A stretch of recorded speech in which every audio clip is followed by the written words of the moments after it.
ये फिशरमैन की टीम बहुत सारी मछलियां पकड़ने के लिए ओशन के बीचों बीच चले जाते हैं, लेकिन उन्हें बिल्कुल अंदाजा नहीं था कि पानी के अंदर तो अलग ही एलियन सिविलाइजेशन की दुनिया पनप रही है। इस एडवेंचरस कहानी की शुरुआत होती है सिबॉन नाम के एक स्टूडेंट को दिखाते हुए, जो एक टॉप यूनिवर्सिटी से अपनी पीएचडी की पढ़ाई कर रही थी। सिबॉन स्टार्टिंग से ही पढ़ाई में बहुत ही ज्यादा तेज थी और हर चीजों में आगे होती है, लेकिन सिबॉन की एक प्रॉब्लम थी, वो ज्यादा सोशलाइज नहीं हुआ करती। वो अपने दोस्तों के साथ ना तो ज्यादा घुलती मिलती और ना ही स्ट्रेंजर से मिलकर अपनी जान पहचान बढ़ाती। इस समय भी सिबॉन अपनी थीसिस पर ही काम कर रही होती है और लेबोरेटरी में जब उसके साथी किसी दूसरे फ्रेंड्स का बर्थडे सेलिब्रेट कर रहे थे तो सिबॉन उन सभी को एकदम से इग्नोर करते हुए अपने काम पर ध्यान देती है। ऐसा लग रहा था कि सिबॉन को बाकी लोगों से कुछ तो प्रॉब्लम है। खैर, अब थोड़ी देर के बाद सिबॉन के पास उसका एक प्रोफेसर आता है। प्रोफेसर ने तो सिबॉन को एक रिसर्च पर जाने के लिए कहा ताकि वो अपनी थीसिस और आगे बढ़ा सके। प्रोफेसर तो सिबॉन को सारी बातें बताने लगे कि एक शिप है जिस पर कई सारे फिशरमैन्स मौजूद हैं। वो पूरी टीम समुद्र के बीचों बीच जाकर मछलियां पकड़ने वाली है। तो अब यहाँ प्रोफेसर और उनकी यूनिवर्सिटी चाहती है कि सिबॉन उन लोगों के साथ जाकर अपनी रिसर्च आगे बढ़ाए, यानी वो उस फिशरमैन की पूरी टीम के साथ ये चेक करेगी कि पानी के अंदर कैसे जीव जंतु मौजूद हैं, क्योंकि फिशरमैन की टीम जिस रीजन पर जा रही है वो बहुत ही ज्यादा अलग है। उस जगह पर कई सारे केसेस सामने आए हैं कि लोग वहाँ पर जाते हैं और गायब हो जाते हैं। ये चीजें प्रोफेसर चाहते थे कि सिबॉन अपनी थीसिस में इंक्लूड करे और बहुत अच्छी तरीके से अपनी पीएचडी कंप्लीट कर ले।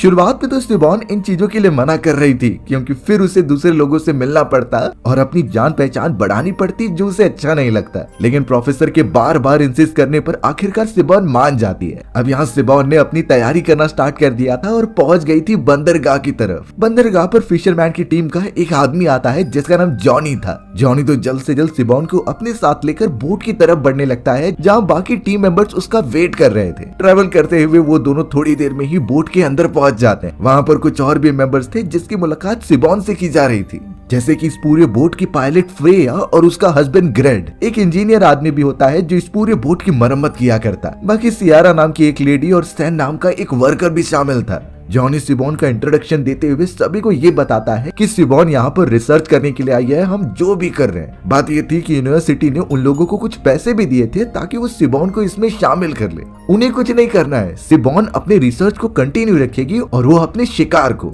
अब सभी लोग जब वहाँ से चले जाते हैं तो फ्रेया और ग्रेड एक दूसरे से बातें करने लगे। वो कह रहे होते हैं कि अगर हमें इस बार प्रॉफिट नहीं हुआ तो हमें ये बोट सेल करनी होगी, यानी उनके इतने बुरे दिन आ गए थे। इस बार तो उन सभी को काफी सारी मछलियां पकड़कर अपना प्रॉफिट कराना ही होगा। अब यहाँ सब कुछ ठीक चल रहा था, लेकिन जब सिबॉन बोट के ऊपर आकर अपना कैप निकालती है तो पता चला कि सिबॉन की तो रेड हेयर है। अब ये बालों का लाल रंग तो उसके बचपन से ही था। लेकिन बाकी क्रू मेंबर्स जब सिबॉन की ये रियलिटी देखते हैं तो वो एकदम दंग रह गए, क्योंकि उनके इलाके में माना जाता था कि जिस भी लेडी की रेड हेयर होते हैं वो बहुत ही ज्यादा बैड लक अपने साथ लेकर आती है, खास करके सी और बोट वाले इलाके में। सभी को ये टेंशन होने लगी, लेकिन अब वो सिबॉन को यहाँ से निकाल नहीं सकते। उन्होंने यूनिवर्सिटी वालों से पहले ही पैसे ले लिए, तो अब फिलहाल के लिए इन सारी चीजों को इग्नोर करते हुए वो आगे बढ़ने लगे थे। फ्रेया और ग्रेट तो निकलने से पहले एक आखिरी बार प्रे करते हैं। उन्होंने अपनी बेटी का लॉकेट भी देखा जो कई साल पहले बीमारी के कारण मर गई थी। उन दोनों के पास बिल्कुल पैसे नहीं थे अपनी बेटी का इलाज कराने के लिए, इसीलिए दोनों हस्बैंड वाइफ ने प्रॉफिट कमाने का ये तरीका निकाला है। अब जॉनी यहाँ सिबॉन को बोट के अंदर लेकर जाता है जहाँ पर सभी लोग आराम करते थे। उस जगह पर 4 स्टैग बने हुए होते हैं जहाँ सभी लोग सोते थे। जॉनी सिबॉन को रूल बताता है कि इस जगह पर कोई भी एक साथ नहीं सोता,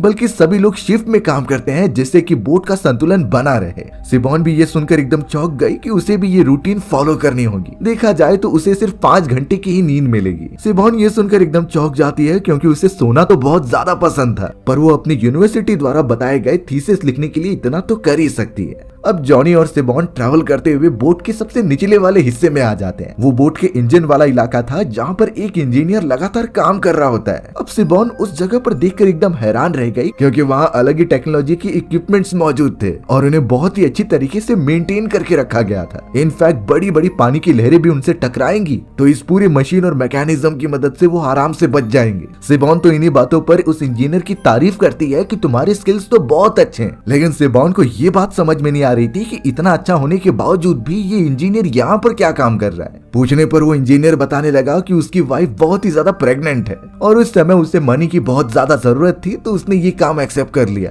फिलहाल अभी तक तो ग्रेड ने उसे कोई पैसे दिए नहीं होते, लेकिन उसने प्रॉमिस किया है कि मिशन जैसे ही खत्म होगा वो सभी को पेमेंट कर देगा। इतना भरोसा सभी को ग्रेड और फ्रिया के ऊपर तो था ही, इसीलिए अब सभी लोग अपने अपने बताए गए काम पर लग जाते हैं ताकि वो अपनी पूरी कोशिश करे उस रीजन में जाकर और बहुत सारी मछलियां पकड़े। अब यहाँ थोड़ी ही देर हुई थी कि वो अपनी बोट लेकर समुद्र में उतरे होते हैं कि फ्रिया और ग्रेड को एक इन्फॉर्मेशन मिली होती है कि वो जिस रास्ते पर जा रहे हैं उसी से थोड़ी साइड में ही एक रेस्ट्रिक्टेड जोन आता है। वहाँ पर किसी का भी जाना मना है क्योंकि उस जगह पर ही सबसे ज्यादा वेल्स की तादाद देखी गई है। इस समय वेल्स को बचाया जा रहा था क्योंकि वो एक्सटेंट होने आ चुकी थी, इसीलिए किसी भी गोताखोर या फिर फिशरमैन की टीम को वहां जाने से मना किया जाता है। इसीलिए फ्रेया और ग्रेड ने ये डिसाइड किया कि वो रेस्ट्रिक्टेड जोन में ना जाकर उसके ठीक बॉर्डर के साइड में फिशिंग करेंगे। इससे कोई भी रूल्स के वायलेशन नहीं होंगे और वो अपना काम भी कर पाएंगे। यहाँ सिबोन तो अपना लैपटॉप और कई सारी किताबें लेकर बैठ गई क्योंकि उसका रिसर्च चालू हो चुका था। उसे ये सब देखना था कि आखिर पानी में कौन कौन से जीव रहते हैं और आखिर जो उसने सुना है कि ये एरिया इतना ज्यादा गुमनाम है और यहाँ पर आने के बाद कई लोग गायब हो चुके हैं, तो आखिर इसका रीजन क्या है ये भी उसे पता करना था।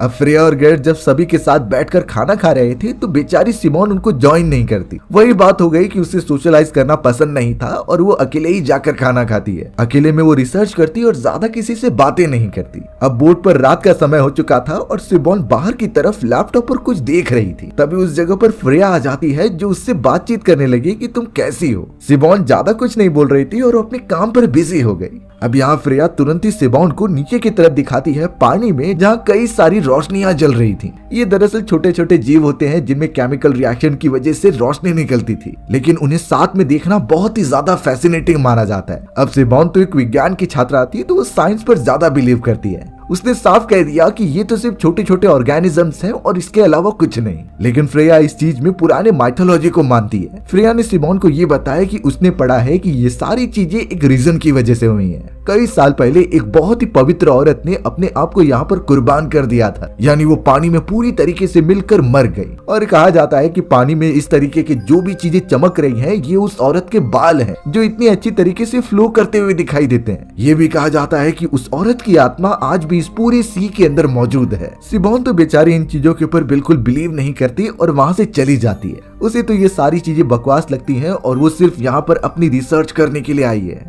अब अगली सुबह वो सभी नोटिस कर रहे थे कई सारी व्हेल्स मछलियों को जो कि वहाँ से ऊपर की तरफ आई होती हैं। सभी तो इस बात से खुश हो रहे थे सिवाय सिमोन के, क्योंकि सिमोन को पता था कि ये सारी व्हेल्स मछलियाँ उस जगह से ज्यादा दूर रहती जहाँ पर ये सारी बोट और शिकार करने के लिए शिकारी आते। लेकिन फिर भी इतनी सारी व्हेल्स झुंड में ऊपर की तरफ क्यों बाहर निकल रही है ये उसे समझता नहीं। तभी अचानक थोड़ी ही देर बाद ग्रेड कुछ अजीब सा नोटिस करता है रडार पर। जैसे ही अब वो कुछ बोल पाता तभी उनकी बोट एक जगह पर स्टक हो जाती है। सारी चीजें यहाँ से वहाँ उथल पुथल हो गई थी और काफी लोगों को चोट भी लगी होती है। अब प्रॉब्लम की बात ये थी कि ना उन्होंने बोट का कोई एंकर गिराया था और ना ही यहाँ पर दूर दूर तक कोई चट्टान होती है। तो आखिरकार उनकी ये बोट बीच समुद्र में अपने आप रुक कैसे गई। इंजीनियर से पूछने पर वो बताता है कि इंजन एकदम करेक्ट काम कर रहा है, इसकी प्रॉब्लम जरूर नीचे की तरफ है। अब सिमोन और फ्रेया के साथ सभी लोग नीचे की तरफ आ जाते हैं देखने के लिए। तो सिमोन एकदम चौंक गई क्योंकि बोट के एकदम कॉर्नर पर कुछ अजीब तरीके के फंगस बनते जा रहे थे। ये फंगस बहुत ही अजीब होते हैं और ऐसा उसने पहले कभी नहीं देखा। इसलिए सिमोन ने थोड़ी रिसर्च करने के लिए उस फंगस के सैंपल अपने पास रख लिए। वो एकदम चिपचिपा लिक्विड था जैसे कि किसी जानवर के मुंह से निकली हुई लार। अब यहाँ ग्रेड जैसे ही उस पूरे फंगस को थोड़ा सा हटाता है तो पता चला कि दूसरी तरफ कोई अजीब सा जल जीव मौजूद है।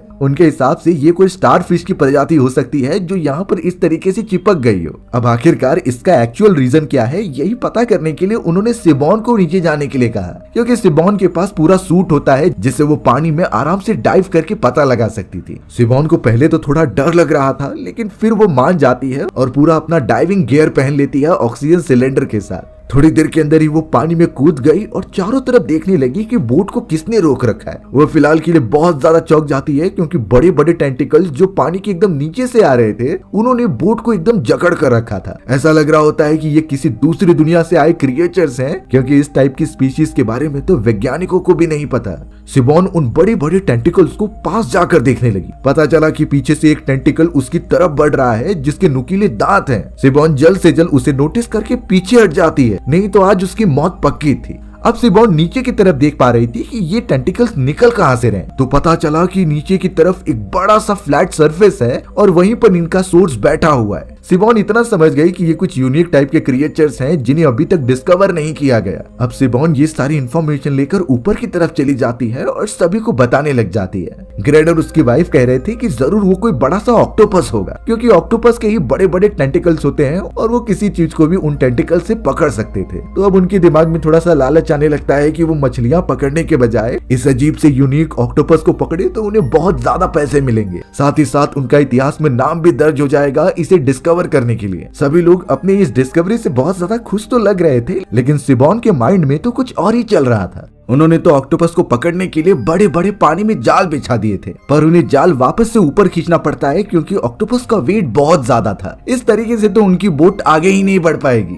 अब उनमें से किसी को भी समझ में नहीं आ रहा होता कि इस ऑक्टोपस को पकड़े कैसे और आखिरकार ये किस टाइप की अनजानी प्रजाति के ऑक्टोपस है। लेकिन यहाँ सिबॉन को किसी भी तरीके से वो ऑक्टोपस नहीं लग रहा होता। वो ऐसे नहीं होते, बल्कि इस अजीब से क्रिएचर के तो बड़े बड़े और नुकीले टेंटिकल थे। अब एक मोमेंट पर जब जॉनी काम कर रहा था तो उसके हाथ पर कट लग जाता है, बहुत ही ज्यादा ब्लीडिंग होने लगी, इसीलिए वो फर्स्ट एड के लिए चला गया। भागते हुए उसका वॉलेट नीचे गिर जाता है और जैसे ही सिबॉन ने उसके वॉलेट को चेक किया तो पता चला कि जो फंगस उसने बोट की दीवारों पर देखा था वो उसके वॉलेट पर भी है, और हो सकता है कि जो कट जॉनी को लगा है उसमें इन फंगस का ही हाथ हो। कुछ चीजें ऐसी भी होती हैं जो उन्हें समझ में नहीं आ रही थी, पर तभी अचानक उन सभी को समुद्र में एक और बोट दिखाई देती है जो उनसे थोड़े ही डिस्टेंस पर थी। सबसे पहले ग्रेड रेडियो की मदद से उनसे कांटेक्ट करने की कोशिश करता है, लेकिन दूसरी तरफ से कोई भी रिप्लाई नहीं आ रहा था। बहुत देर वेट करने के बाद आखिरकार ग्रेड अपनी टीम के सामने एक ऐसा उपाय रखता है जिससे वो बड़े से ऑक्टोपस को पकड़ लेंगे। ग्रेड ने समझाया कि हमें उन दूसरे बोट के लोगों की मदद लेनी चाहिए, हो सकता है कि उनके पास बेटर इक्विपमेंट हो और उससे हमें फायदा हो जाए। जो भी समुद्र में से हम पकड़ेंगे उसका हम आधा आधा प्रॉफिट बांट लेंगे। खैर ये सारी बातें ग्रेड बता तो देता है, लेकिन सभी लोग उससे राजी नहीं हो रहे थे। सिर्फ सिबॉन और जॉन ग्रेड के साथ उस दूसरे शिप पर जाने के लिए तैयार होते हैं। बाकियों को पता नहीं बहुत डर लग रहा था, इसीलिए वो वही बोट पर रुकते हैं। ग्रेड ने तो फ्लेयर चलाकर भी उन्हें इशारा करने की कोशिश की, लेकिन फिर भी दूसरी बोट वाले देखते ही नहीं, इसीलिए वो एक एयर बोट ले लेते हैं वहां तक पहुंचने के लिए। और यहाँ ग्रेड, सिबॉन और जॉनी लगातार आगे बढ़ने लगे थे। थोड़ी देर में वो उस दूसरी बोट पर पहुंचकर जब अंदर की तरफ जाते हैं तो पता चला कि वहां पर कोई भी नहीं है। बोट तो एकदम से खाली थी और पता नहीं सभी कहां चले गए। पूरी बोट की छानबीन करते हुए जैसे ही वो सभी निचले हिस्से में आते हैं तो सभी एकदम शॉक रह गए, क्योंकि वहां पर क्रू मेंबर्स की डेड बॉडीज पड़ी हुई थी। सभी क्रू मेंबर्स बहुत बुरी तरीके से मारे गए होते हैं। पता नहीं उनके साथ ऐसा क्या हुआ, क्योंकि उनकी आंखें और हाथ पैर एकदम से गायब थे। लग रहा था कि किसी ने इंटेंशनली उन्हें काटा हो। सिबॉन तो सबसे ज्यादा डर गई थी और वो पीछे चली आती है। ग्रेट सिबॉन और जॉनी को ऊपर की तरफ लेकर आता है और शांत रहने के लिए कहता है। उसके हिसाब से ये सारे क्रू मेंबर्स कुछ अजीब तरीके का खाकर पागल हो गए होंगे, इसीलिए सीकनेस के कारण उनका ये हाल हो चुका है। खैर इन बातों पर बिलीव करना तो मुश्किल है, लेकिन ग्रेट सिबॉन और जॉनी को समझा देता है कि ये चीजें बाकी क्रू मेंबर्स को ना बताई जाए, इससे उनमें डर का माहौल फैल सकता था। पूरी कंडीशन को अच्छी तरीके से समझ लिया जाता है और वो बोट पर बैठकर वापस आ जाते हैं। लेकिन अगर इस कंडीशन में कभी हम होते और हमारी बोट को बड़े से ऑक्टोपस ने पकड़ लिया हो, जो छोड़ने का तो बिल्कुल भी नाम ही नहीं ले रहा, या फिर ऐसा हो जाए कि अंडर वाटर डाइविंग करते समय इस तरीके के खतरनाक ऑक्टोपस से सामना हो, तो आखिरकार इन सभी से बचने की टेक्निक क्या होगी। लेकिन इन सारी चीजों के पहले ये जान लेना है कि ऑक्टोपस के जो बड़े बड़े टेंटिकल्स होते हैं वो उसी के अंदर मौजूद छोटे छोटे सक्शन कप्स का यूज करके किसी भी चीज को बहुत जोर से जकड़ लेता था। ऑक्टोपस द्वारा जनरेट किया गया ये सक्शन इतना ज्यादा होता है कि उसे 10 आदमी भी मिलकर खींच नहीं सकते।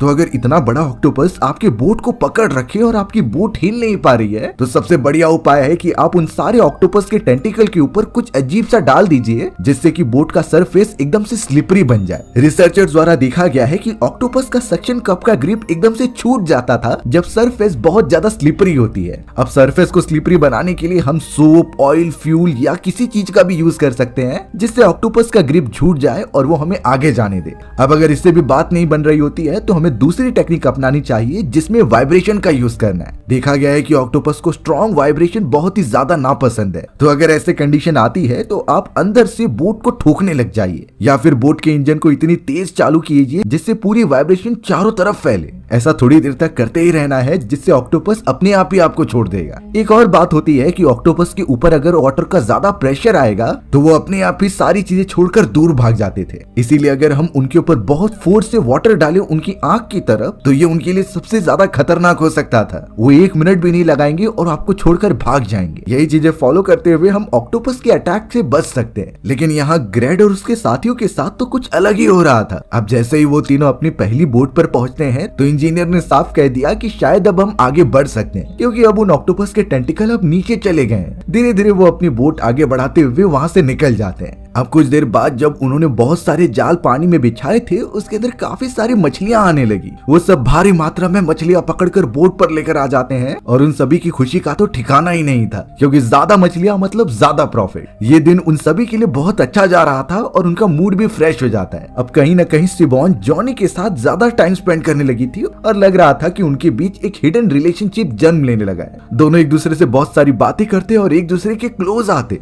इनफैक्ट अब तो जॉनी सिबोन को बाकी सभी के साथ बैठाकर डिनर कराने लग जाता है। यानी अब सिबोन के अंदर से सोशल एंजाइटी खत्म हो रही है। वहाँ पर सभी लोग अब एक दूसरे से बात करते हुए जब खाना खाने लगते हैं तो अचानक जॉन की तबीयत एकदम से खराब होने लगी थी। उसे लग रहा था कि उसकी पूरी बॉडी एकदम से जलने लगी है और उसे जल्द से जल्द जाकर पानी में नहाना होगा। जॉन अपने सारे कपड़े निकाल देता है और कहता है कि उसे पानी में कूदना है। सिबोन और सभी लोग उसे जाकर रोक रहे थे कि इतनी रात को पानी में जाना खतरनाक हो सकता है, लेकिन जॉनी उस मोमेंट पर बहुत अजीब बिहेव करता है। ऐसा लग रहा था कि अंदर से कोई उसे प्रेरित कर रहा है पानी में कूदने के लिए। अब तुरंत सिबोन जॉनी को अंदर लेके आकर उसकी चेकअप करती है कि आखिर उसे प्रॉब्लम क्या हुई है। सिबोन जब जॉनी की आंखें बड़े ध्यान से देख रही थी तो उसे कुछ हिलता हुआ दिखाई दिया। वो चीज उसके रेटिना में होती है, जिसे कि ग्रेड ने भी बड़े ध्यान से देखा। ग्रेड को उसमें तो कुछ गड़बड़ नहीं लग रहा होता, लेकिन जब जॉनी अपना मुंह धोने के लिए पास में गया तो उसकी आंख पूरी तरीके से फटते हुए बाहर निकल गई थी। पता चला कि उसकी बॉडी में इतने सारे टाइनी पैरासाइट मौजूद हैं जो एक साथ ही निकल गए। वो सब पूरी तरीके से बोट में फैल चुके थे और जॉनी की इतनी बुरी हालत में उसकी जान नहीं बच पाई। बेचारा सभी के सामने वहीं पर अपना दम तोड़ देता है। सिबोन और बाकी क्रू मेंबर्स जॉनी की हालत देखकर बहुत ही ज्यादा उदास हो गए। उन्हें थोड़ा सा समझ में आ चुका था कि पानी में ऐसा कुछ तो है जो इन लोगों को इन्फेक्ट कर रहा है। इसीलिए साफ इंस्ट्रक्शन दिए गए कि पानी को कोई भी हाथ नहीं लगाएगा। पर यहाँ शायद देर हो चुकी थी, क्योंकि स्टैन नाम का उनका एक वर्कर तो नहा रहा था उसी पानी से। तुरंत ही सिबोन और ग्रेड उसे बचाने के लिए जाते हैं और चिल्लाते हैं कि तुम बिल्कुल पानी को टच मत करना।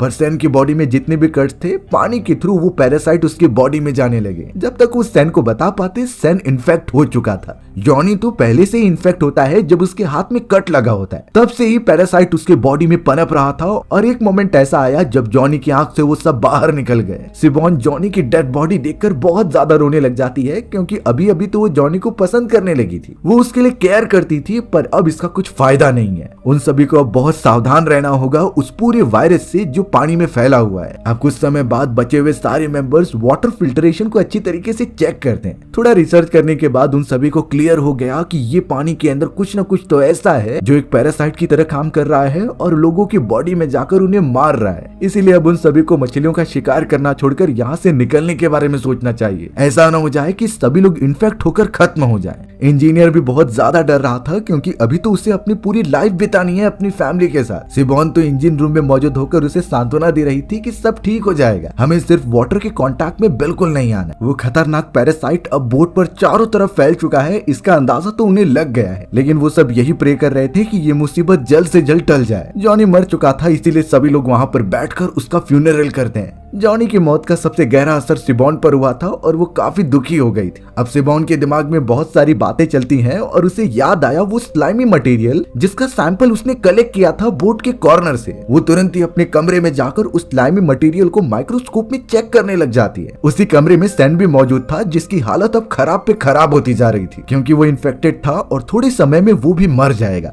सिबोन ने जब उस पूरे स्लाइमी मटेरियल को माइक्रोस्कोप में देखा तो वो एकदम दंग रह गई, क्योंकि वहाँ पर छोटे छोटे एक्स मौजूद थे जो पैरासाइट के होते हैं, और ये जरूर उन्हीं सारे क्रिएचर्स से आए होंगे जिसके बड़े बड़े टेंटिकल्स ने बोट को एकदम से जकड़ लिया था। सिबोन ये बात तो समझ गई थी कि उस दूसरी बोट पर जिस तरीके से लोग मारे गए थे उनका भी रीजन यही हो सकता है। उनके भी आंख नहीं होते और कई सारे बॉडी पार्ट्स गायब थे। सिबोन सैन का देखरेख करने के साथ साथ बाकी लोगों को ये इन्फॉर्मेशन प्रोवाइड कर देती है कि उसी क्रिएचर्स ने बोट के ऊपर अपने कई सारे अंडे छोड़ दिए हैं, और ये अंडे एक पैरासाइट की तरह काम कर रहे हैं जो इंसानों की बॉडी में घुसते ही उन्हें इन्फेक्ट कर देते। वो सभी इंसानों की बॉडी को अपने होस्ट की तरह यूज करने लग जाते और जब वो अपना डेवलपमेंट कंप्लीट कर लेते हैं तो अपने आप बाहर निकल जाते। सिबॉन की बातें सुनकर तो वो बहुत ही ज्यादा डर गए और किसी को समझता नहीं कि वो इतने बड़े समुद्र में बचेंगे कैसे, क्योंकि वो पैरासाइट है और पूरे बोट में वो फैल चुका है। इसीलिए एक वैज्ञानिक कम्युनिटी से बिलोंग करने के कारण वो इंजीनियर के साथ मिलकर एक टेस्ट रन करती है। उसने अल्ट्रावायलेट किरणें और कई सारी चीजें उन पैरासाइट पर गिराने की ट्राई की, लेकिन इसका कुछ फायदा नहीं हो रहा था। पैरासाइट्स की कमजोरी उन्हें कुछ मिलती ही नहीं।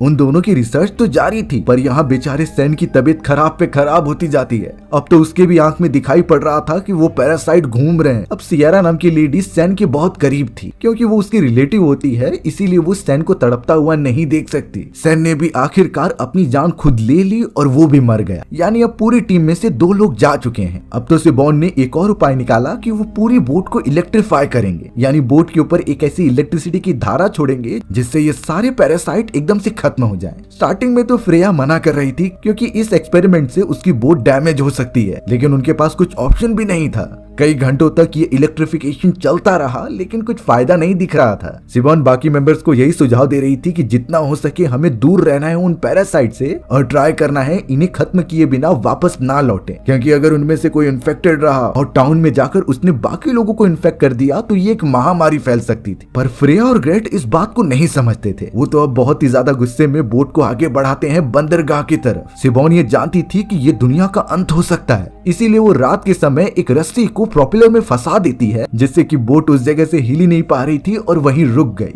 बाकियों को जब ये पता चलता है तो वो सिबॉन पर काफी गुस्सा होने लगे, पर सिबॉन उन सभी को अच्छी तरीके से बताती है कि उसने ऐसा क्यों किया। फ्रेया और ग्रेट भी बहुत सोचने के बाद ये समझ चुके थे कि वो बाकियों के लिए खतरा नहीं बन सकते। उन्हें यहीं पर रहकर इन सारे पैरासाइट को खत्म करने का तरीका ढूंढना होगा। इसीलिए अब सिबॉन सभी की आंखें चेक करने लगी कि उनके अंदर पैरासाइट है भी कि नहीं। एक एक करके सबकी टेस्टिंग हो गई, लेकिन कोई इन्फेक्टेड नहीं था। पर ग्रेट एकदम चौंक गया, क्योंकि सिबॉन ने उसकी टेस्टिंग नहीं की। सिबॉन तो दुख के मारे अपना मुंह नीचे कर लेती है, यानी इसका मतलब साफ है कि ग्रेट इन्फेक्टेड है। ग्रेट की वाइफ फ्रेया जब उसके आंख में देख रही थी तो उसे पैरासाइट दिखाई दिए। ये बात पता चलने पर ग्रेट एकदम चौंक गया और उसे पता चल चुका था कि वो बचने नहीं वाला। उसकी भी मौत उसी बुरी तरीके से होगी जैसे कि जॉनी और सैन की हुई थी। फ्रेया को भी कुछ समझ नहीं रहा था कि वो अपने हस्बैंड को कैसे बचाए। ग्रेट तो रोते हुए अपने आप को दोष देता है कि अगर वो पैसे कमाने के चक्कर में इस रेस्ट्रिक्टेड एरिया में नहीं आता तो ये सारी प्रॉब्लम उन्हें कभी फेस नहीं करनी पड़ती। बट अब वो सभी बाहर कैसे निकलेंगे, इसका सॉल्यूशन अभी तक नहीं मिला है। अब यहाँ इस पूरी कंडीशन के बारे में पता चलने के बाद वो इंजीनियर और सियरा काफी ज्यादा घबरा गए थे। सियरा तो बोल रही थी कि हमें यहाँ से भाग जाना चाहिए जितना जल्दी हो सके। अचानक सियरा सिबॉन के पास जाकर उससे माफी मांगती है और अगले ही मोमेंट में उसे पंच मारने लगती है। सिबॉन अपनी जान बचाकर बोट के ऊपर भाग रही थी और पीछे पीछे सियरा आती है, यानी इससे पता चल रहा था कि सियरा भी इन्फेक्टेड हो चुकी है। सिबॉन पहले ही कह रही थी कि इस पैरासाइट का असर कुछ समय बाद होता है, जो सियरा के बॉडी में अब जाकर दिखाई दे रहा था। सियरा अभी भी पीछे थी, इसीलिए सिबॉन ने उसे ऊपर से लात मार दी तो वो नीचे गिरकर एकदम से मर जाती है। सिबॉन के साथ वो इंजीनियर भी आ गया और देख पा रहा था कि इसमें सिबॉन की कुछ गलती नहीं थी। सियरा भी पूरी तरीके से इन्फेक्टेड हो चुकी है। वहीं दूसरी तरफ फ्रेया और ग्रेट एक साथ बैठकर ग्रेट के आखिरी मोमेंट का इंतजार कर रहे होते हैं। दोनों ने मिलकर अपनी बेटी की फोटो देखी और काफी इमोशनल हो गए। ग्रेट को पता था कि वो बचने नहीं वाला, इसीलिए उसने एक चाकू अपनी वाइफ के हाथ में दिया और कहा कि तुम मुझे मार दो। फ्रेया बहुत ही ज्यादा रोने लगी और कह रही थी कि वो ये नहीं कर सकती, लेकिन उसने आखिरकार किस्मत को एक्सेप्ट किया और ग्रेट को बहुत बुरी तरीके से मार दिया। अब अपने हस्बैंड को खत्म करने के बाद फ्रेया यहाँ पर 1 मिनट भी नहीं रुकना चाहती, इसीलिए वो डाइविंग सूट पहनकर एक छोटी सी बोट लेती है और पानी में चली जाती है। सिबॉन और वो इंजीनियर उसे मना तो कर रहे थे, लेकिन फ्रेया वहाँ पर 1 सेकंड भी नहीं रुकती। अब इतने सारे लोगों में से सिबॉन और इंजीनियर ही बचे हैं। अब इंजीनियर को पता चला कि उनकी बोट धीरे धीरे डूबती जा रही है, इसीलिए दोनों नीचे जाते हैं ये चेक करने के लिए कि प्रॉब्लम क्या हुई। उन्हें ये साफ पता चल रहा था कि पानी के टैंक में पूरी तरीके से वो पैरासाइट भर चुके हैं। उसमें से तो आवाजें भी आ रही थी, इसीलिए उन्होंने ट्राई किया उस टैंक को ओपन करने का। जैसे ही वो खोलते हैं, उसके अंदर से क्रिएचर के बड़े बड़े टेंटिकल्स उनके ऊपर अटैक करने की कोशिश करने लगे। ये टेंटिकल्स तो बोट के एकदम निचले हिस्से से छेद करके ऊपर आ चुके हैं और इसी वजह से बोट में पानी भरता जा रहा है और कुछ समय बाद वो पूरी तरीके से डूब जाएगी। जल्द से जल्द सिबॉन और इंजीनियर ने ट्राई किया उस ढक्कन को बंद करने का। तो अब यहाँ से ये बात क्लियर थी कि वो ज्यादा टाइम तक बोट पर नहीं रह सकते। इंजीनियर के हिसाब से उन्हें दूसरी बोट लेकर यहाँ से निकल जाना चाहिए, लेकिन सिबॉन की थिंकिंग तो यहाँ पर एकदम अलग होती है। वो कह रही थी कि हम इस तरीके से नहीं जा सकते इन क्रिएचर्स को छोड़कर। जब तक बोट के ऊपर उसके कई सारे पैरासाइट मौजूद होंगे, बाकी इंसानी प्रजाति काफी खतरे में पड़ सकती है। तो हमें ट्राई करना होगा इन सबको खत्म करने का। इंजीनियर एकदम से शॉक हो गया, क्योंकि सिबॉन को अभी भी अपनी रिसर्च की पड़ी है। यहाँ उसके इतने सारे साथी मारे गए इन खतरनाक पैरासाइट की वजह से, तो उन्हें यहाँ से निकल जाना चाहिए। पर सिबॉन फिर से समझाती है कि ये पैरासाइट बाकी दुनिया वालों तक नहीं पहुँचने चाहिए। अगर ऐसा हुआ तो कोई नहीं बच पाएगा। इंजीनियर समझ जाता है और अब वो डिसाइड करते हैं कि वो पूरी बोट के ऊपर इलेक्ट्रिसिटी फैला देंगे। बोट तो डूबने ही वाली है और अगर वो क्रिएचर उस पर अटैक करने का ट्राई करेगा तो झटका लगने के कारण वो मर ही जाएगा। उन दोनों ने जल्द से जल्द अपना डाइविंग सूट पहन लिया और पूरी बोट पर आग लगा दी थी। इलेक्ट्रिसिटी चारों तरफ फैल गई होती है और अब वो दोनों एक छोटी सी बोट लेकर उस पर उतरने लगे। सबसे पहले सिबॉन बोट पर चली गई और ऊपर से वो इंजीनियर नीचे आ रहा था, लेकिन उसी वक्त उसका पैर फिसल गया और वो सीधा पानी में जाकर गिरा। उसे अच्छी तरीके से तैरना नहीं आ रहा होता है, इसीलिए अब सिबॉन उसकी मदद करने के लिए खुद कूद जाती है। नीचे वो साफ देख पा रहे थे कि बड़े बड़े क्रिएचर के टेंटिकल उनकी तरफ बढ़ रहे हैं उन पर अटैक करने के लिए। सिबॉन जल्द से जल्द इंजीनियर को पकड़कर ऊपर तो खींचती है, लेकिन क्रिएचर का एक टेंटिकल उसके हाथ पर काट देता है। कैसे भी करके बचते बचाते हुए वो छोटी सी बोट पर आ तो गए थे, पर सिबॉन जब अपने हाथ पर देखती है तो उसे पता चल चुका था कि वो भी इन्फेक्टेड हो चुकी है। उसका बचना अब नामुमकिन है। इंजीनियर ट्राई कर रहा था कि वो सिबॉन के घाव को साफ कर दे, पर इन चीजों का अब कुछ फायदा नहीं था। सिबॉन भी अब जानती थी कि वो बचने नहीं वाली, इसीलिए वो इंजीनियर को गुड बाय कहकर वहां से कूद जाती है। सिबॉन अब पानी के अंदर मौजूद उतने बड़े टेंटिकल वाले क्रिएचर के पास पहुंच गई। पता नहीं वो आगे क्या करेगी, लेकिन उसका अंत तो तय था। ऊपर की तरफ इंजीनियर अब एकदम से बेबस हो चुका था, पर अचानक उसे कुछ आवाज सुनाई देती है। ये एक रेस्क्यू शिप थी जो उस जगह से गुजर रही होती है। तो अब तुरंत ही इंजीनियर ने उसे हाथ दिखा दिया ताकि वो सब उसे यहाँ आकर बचा ले। लेकिन ये बात भी कंफर्म नहीं है कि वो इंजीनियर इन्फेक्टेड नहीं था। खैर उसे तो वहाँ से रेस्क्यू कर लिया जाता है, पर क्या ये पैरासाइट इंसानी प्रजाति को खत्म कर देगा, ये तो एकदम रहस्य बन जाता है। हमारी भी कहानी इसी तरीके से यहीं खत्म हो गई। सो व्यूअर्स, अगर आपको मेरा नरेशन 1% भी अच्छा लगा होगा ना, तो वीडियो को लाइक एंड चैनल को सब्सक्राइब जरूर कर देना। मिलते हैं इसी तरीके के मजेदार वीडियोस में, तब तक के लिए बाय बाय।